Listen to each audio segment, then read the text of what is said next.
PMP পরীক্ষায় খুব common একটা প্রশ্ন হচ্ছে যে ওরা আপনাকে একটা প্রজেক্টের সিনারিও দিবে, সিনারিও দিয়ে বলবে যে আপনি প্রজেক্ট ম্যানেজার হিসেবে এই প্রজেক্টটাকে ম্যানেজ করার ক্ষেত্রে কোন অ্যাপ্রোচ বা কোন ডেভেলপমেন্ট অ্যাপ্রোচ ইউজ করবেন, লাইক অ্যাজাইল, হাইব্রিড নাকি ওয়াটারফল, কোন অ্যাপ্রোচটা আপনি ইউজ করবেন। এই প্রশ্নগুলো অনেক সময় খুব ট্রিকি হয়। এজন্য আজকে আমরা আপনাকে দেখাবো কয়েকটা ক্রাইটেরিয়া, যেই ক্রাইটেরিয়াগুলোর উপরে ভিত্তি করে আপনি ক্লিয়ারলি ডিসাইড করতে পারবেন যে একটা প্রজেক্ট আপনাকে অ্যাজাইল অ্যাপ্রোচে ম্যানেজ করতে হবে নাকি এটা আপনাকে ওয়াটারফল বা হাইব্রিড অ্যাপ্রোচে ম্যানেজ করতে হবে। এই ক্রাইটেরিয়াগুলি যদি আপনি সুন্দরভাবে খেয়াল করেন এবং মনে রাখেন তাহলে পরীক্ষাতে সহজেই এই প্রশ্নগুলির উত্তর দিতে পারবেন। চলেন আমরা দেখি একসাথে ক্রাইটেরিয়াগুলি দেখার চেষ্টা করি। আমরা যখন এক একটা ক্রাইটেরিয়া পড়ব, আমি উত্তর দেওয়ার আগেই আপনি একটু মনে মনে চিন্তা করবেন যে আপনি হইলে এই ক্ষেত্রে কোন অ্যাপ্রোচটা ইউজ করতেন। তাহলে আপনার একটা মেন্টালি একটা এক্সারসাইজ হয়ে যাবে। তারপরে যখন আমরা একসাথে এটা সলভ করব, আমার কথাটা যখন শুনবেন, অ্যান্সারটা যখন শুনবেন, তখন আপনার কাছে আরও ক্লিয়ার হয়ে যাবে। এক নাম্বারটা হচ্ছে স্কোপ বা requirements are unclear and likely to change. এরকম যদি একটা প্রজেক্ট হয় যেখানে আপনার স্কোপ এবং রিকোয়ারমেন্টসটা অপরিষ্কার, আপনি শিওর না বা আপনার ক্লায়েন্ট বা আপনার স্পন্সর নিশ্চিত না যে আসলে কি চান, তখন সেক্ষেত্রে কোন ধরনের অ্যাপ্রোচ আপনি নেবেন? উত্তর হচ্ছে অ্যাজাইল। কেন? আপনি যদি আমাদের আগের লেকচারটা খেয়াল করে থাকেন যেখানে আমরা প্রজেক্ট ডেভেলপমেন্ট অ্যাপ্রোচ নিয়ে কথা বলেছি, ওইখানে যদি আপনারা খেয়াল করেন যে অ্যাজাইলে সচরাচর ইটারেশনে বা স্প্রিন্ট করে করে ছোট ছোট করে ডেলিভারি দেওয়া হয় এবং বিভিন্ন চেঞ্জ যখন রিকোয়েস্ট করা হয় তখন সেটা ইজিলি ইনকর্পোরেট করা পসিবল হয়। লাইক একটা স্প্রিন্ট গেল, তারপরের স্প্রিন্টে আপনি নতুন কোনো চেঞ্জ বা নতুন কোনো রিকোয়ারমেন্টস অ্যাড করতে পারবেন। কিন্তু যদি আপনার স্কোপ ক্লিয়ার থাকে এবং রিকোয়ারমেন্টস নিশ্চিত থাকেন, সেক্ষেত্রে আপনি ওয়াটারফল মেথোডোলজি ইউজ করতে পারেন। 2 নাম্বার ক্রাইটেরিয়াতে আসেন, আমরা কথা বলবো যে নিড টু ডেলিভার আর্লি। আপনার ক্লায়েন্ট বা স্পন্সরের সময় নাই যে আপনি সম্পূর্ণ প্রোডাক্টটা ফাইনালাইজ করে টেস্ট করে তারপরে আপনি ডেলিভারি দিবেন, এত সময় নাই। তার দ্রুত মার্কেটে যাইতে হবে, তাহলে তার প্রোডাক্টটা দ্রুত লাগবে। তখন আপনি কোন অ্যাপ্রোচটা ইউজ করবেন? এগেইন এক্ষেত্রেও আপনি অ্যাজাইল অ্যাপ্রোচ ইউজ করবেন। কেন? আপনি অ্যাজাইলে কি করতে পারেন? ছোট ছোট করে ডেলিভারি কিন্তু দিতে পারেন, যেহেতু এক বা একাধিক ইটারেশনে আপনি কুইকলি প্রোডাক্ট ডেভেলপ করে কাইন্ড অফ একটা মিনিমাম ভায়াবল প্রোডাক্ট যখন থাকে তখন কিন্তু আপনারা অলরেডি সেটা ডেলিভার করতে পারেন। সো আপনার যদি কুইকলি ডেলিভারি দেওয়া লাগে সেক্ষেত্রে কি করতে হবে? অ্যাজাইল লাগবে। কিন্তু যদি সময় থাকে যে না, ক্লায়েন্ট আপনার কুইক ডেলিভারি চাচ্ছে না, আপনি ফাইনাল প্রোডাক্ট রেডি করে তারপরে ডেলিভারি দিলে চলবে, সেক্ষেত্রে আপনি কোন মেথড ইউজ করবেন? ওয়াটারফল ইউজ করবেন বা প্রেডিক্টিভ। 2 নম্বর ক্রাইটেরিয়া গেল। এবার আসেন আমরা 3 নম্বর ক্রাইটেরিয়াতে যাই। High innovation or new technology involved. আপনি যেই প্রোডাক্টটা বানাচ্ছেন এই প্রোডাক্টের টেকনোলজিটা যদি নতুন হয়ে থাকে, যেমন ধরেন বর্তমানে এআই টেকনোলজি, এটা স্টিল নতুন, বা এখানে যদি অনেক বেশি ইনোভেশন থাকে, তখন সেই ক্ষেত্রে আপনারা কোন মেথডটা ইউজ করবেন? খেয়াল করেন, যেহেতু হাই ইনোভেশন, যেহেতু নিউ টেকনোলজি, তার মানে আনসার্টেইনটি আছে, আপনি শিওর না।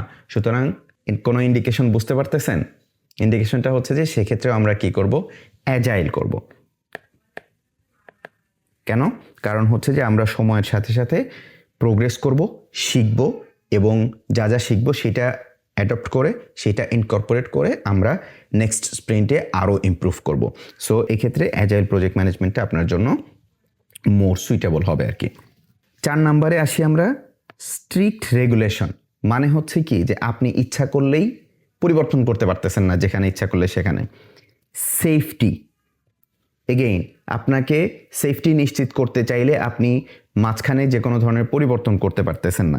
এবং কমপ্লায়েন্স টু রুলস, যে আপনার একটা স্পেসিফিক রুল বা পলিসি বা আপনার রেগুলেশনের সাথে যদি কমপ্লাই করতে হয়, তখন কিন্তু আপনি ইচ্ছা করলেই প্রজেক্টের মাঝপথে গিয়ে যে কোনো পরিবর্তন করতে পারবেন না। এজন্য আপনাকে পুরো প্রজেক্টের প্ল্যানটা রেডি রাখতে হবে, যেন আপনি এই যে রেগুলেশন বা পলিসি এগুলোর সাথে কমপ্লাই করে আপনি আপনার প্রোডাক্টটা ডেভেলপ করতে পারেন। সো যেহেতু এটাকে আপনাকে আগে থেকে প্ল্যান করতে হবে, কমপ্লাই করতে হবে, তাহলে কোন অ্যাপ্রোচটা আমাদেরকে ইউজ করতে হবে মনে আছে? Plan driven. আর প্ল্যান ড্রাইভেন কি? ওয়াটারফল বা প্রেডিক্টিভ।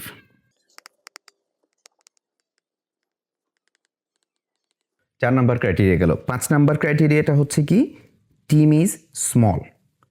ছোট টিম আর বড় টিমের মধ্যে পার্থক্য কি? ছোট টিম হলে আপনি ইজিলি কমিউনিকেট করতে পারেন একজনের সাথে আরেকজনের, বাট বড় টিম হলে কিন্তু এটা ডিফিকাল্ট হয়ে যায়, অনেক টাইম কনজিউমিং হয়ে যায়। এরপরে কোলাবোরেটিভ। আপনার টিমে যদি এগেইন কোলাবোরেশন করাটা যদি আপনার জন্য ইজি হয়, একজনের সাথে আরেকজনের ওপিনিয়ন শেয়ার করা, একসাথে কাজ করাটা যদি ইজি হয়, এবং ফাইনালি কি? স্টেক হোল্ডার্স আর অ্যাক্টিভলি ইনভলভড। এই ক্রাইটেরিয়াগুলি কোন ধরনের প্রজেক্টের ক্ষেত্রে বেশি লাগে? অ্যাজাইল। কারণ হচ্ছে আপনার অ্যাজাইলে যেহেতু স্প্রিন্টে অনেকগুলি ইভেন্ট থাকে বা প্রত্যেকটা ইটারেশনের পরে আপনার ফিডব্যাক লাগে, সো অ্যাক্টিভ ইনভলভমেন্ট লাগে এবং কমিউনিকেশনটা অনেক বেশি স্মুথ হইতে হয় টিমের মধ্যে। সো এই ক্রাইটেরিয়াগুলি যদি থাকে তাহলে আপনি অ্যাজাইলে যাইতে পারবেন। এখন এর মানে যে টিম কোলাবোরেটিভ অ্যান্ড স্মল হইলেই আপনাকে অ্যাজাইলই করতে হবে এমন কোনো কথা নাই। আপনার অন্য অন্য ক্রাইটেরিয়া যেগুলো আছে সেগুলো আপনি দেখবেন, দেখার পরে আপনি ডিসিশন নেবেন যে আপনি কোন অ্যাপ্রোচে এই প্রজেক্টটা ম্যানেজ করলে বেস্ট আউটপুটটা, বেস্ট ওয়েতে প্রোডাক্টটা ডেভেলপ করতে পারবেন।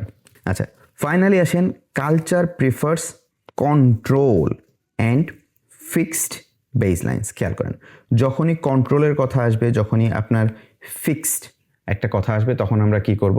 সেটা করব হচ্ছে প্রেডিক্টিভ। কারণ সেক্ষেত্রে আপনার অনেক বেশি চেঞ্জ অ্যাপ্রিসিয়েটেড না, বা আপনার অর্গানাইজেশন অনেক বেশি চেঞ্জ অ্যাকসেপ্ট করতে চায় না। তাদের একটা নির্দিষ্ট ওয়ে আছে, সেই ওয়েতে তারা প্রোডাক্ট ডেভেলপ করতে চান, তারা আউটপুটটা চান। সেক্ষেত্রে আমরা প্রেডিক্টিভ মেথডটা ইউজ করব। এখন প্রশ্ন হচ্ছে হাইব্রিড কোন ক্ষেত্রে ইউজ করবেন, তাই না? এখন হাইব্রিডটা আসলে ধরেন একটা প্রজেক্টের মধ্যেই যদি ধরেন দুইটা অংশ থাকে, যেই দুইটা অংশের বৈশিষ্ট্য দুই রকমের, যে কোনো দুইটা ক্রাইটেরিয়া এখানে আপনার মিলছে, তাহলে কি হবে? যেমন ধরেন আপনি প্রথমটাই যদি আমরা নেই, স্কোপ অর রিকোয়ারমেন্টস নিয়ে আমরা যদি কথা বলি, আগের লেকচারে যে উদাহরণটা আমরা দিয়েছি, ধরেন আপনি একটা টেলিকমিউনিকেশন কোম্পানির 5G নেটওয়ার্ক ডিপ্লয় করবেন।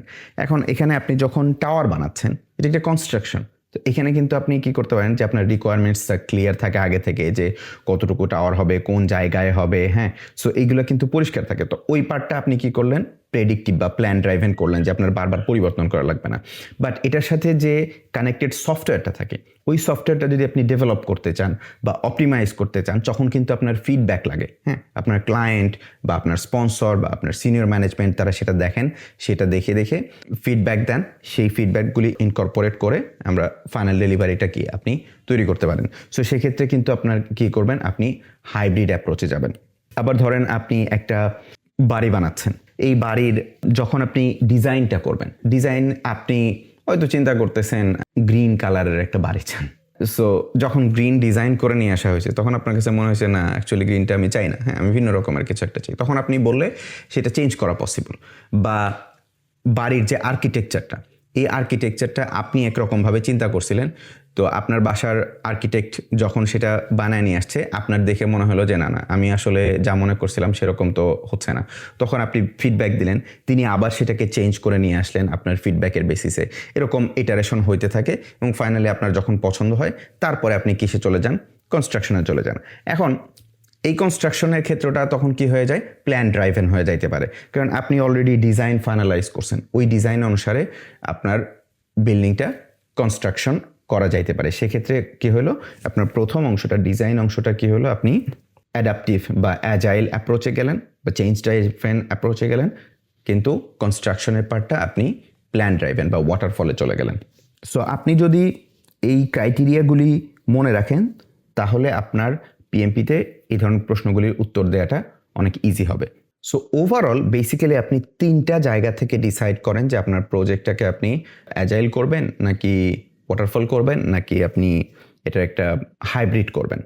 একটা হচ্ছে ডেলিভারেবল, আরেকটা হচ্ছে যে আপনার প্রজেক্ট, আর 3 নাম্বারটা হচ্ছে আপনার অর্গানাইজেশন। আপনার যদি ডেলিভারেবলটা স্টেবল হয়, আপনি ফাইনাল আউটপুট কী চান এটা যদি খুব ক্লিয়ার থাকে, তাহলে আপনি প্রেডিক্টিভ অ্যাপ্রোচে যাইতে পারেন। আর যদি সেটা ক্লিয়ার না থাকে, আপনি মনে করেন আপনি চেঞ্জ করবেন মাঝপথে গিয়ে, তাহলে আপনার কি হয়, অ্যাজাইল নিতে পারেন। 2 নাম্বারটা হচ্ছে কি প্রজেক্ট, আপনার যেই স্টেক হোল্ডার্সরা তারা কতটুকু ইনভলভড, শিডিউলটা কতটুকু ফ্লেক্সিবল, সেইটার বেসিসে আপনি ডিসাইড করতে পারেন। আর 3 নাম্বারটা হচ্ছে অর্গানাইজেশনাল কালচার কতটা ফ্লেক্সিবল, কতটা হায়ারার্কিয়াল, এই 3টা জিনিসের বেসিসে আপনি ডিসাইড করতে পারেন যে আপনি আপনার প্রজেক্টটাকে অ্যাজাইল হিসেবে ম্যানেজ করবেন নাকি এটাকে ওয়াটারফল বা হাইব্রিড হিসেবে ম্যানেজ করবেন। আমরা যদি ওভারঅল ডিসকাশনটাকে সামারাইজ করি, তাহলে যেটা হয় যে আপনার যদি রিকোয়ারমেন্টস আনক্লিয়ার হয় তাহলে কী হবে, অ্যাজাইল। ক্লিয়ার হইলে ওয়াটারফল বা প্রেডিক্টিভ। রেগুলেশন যদি স্ট্রিক্ট থাকে তাহলে কী হবে, প্রেডিক্টিভ। কালচার যদি ট্রেডিশনাল হায়ারার্কিয়াল হয় তাহলে কী হবে, প্রেডিক্টিভ। 4 নম্বরে ইনোভেশন যদি হাই হয় তাহলে কী হবে, অ্যাজাইল বা অ্যাডাপটিভ। এগেইন এই ধরনের প্রশ্নগুলি পরীক্ষাতে খুব কমন, সুতরাং আপনারা এটা খুব ক্লিয়ারলি বোঝার চেষ্টা করবেন।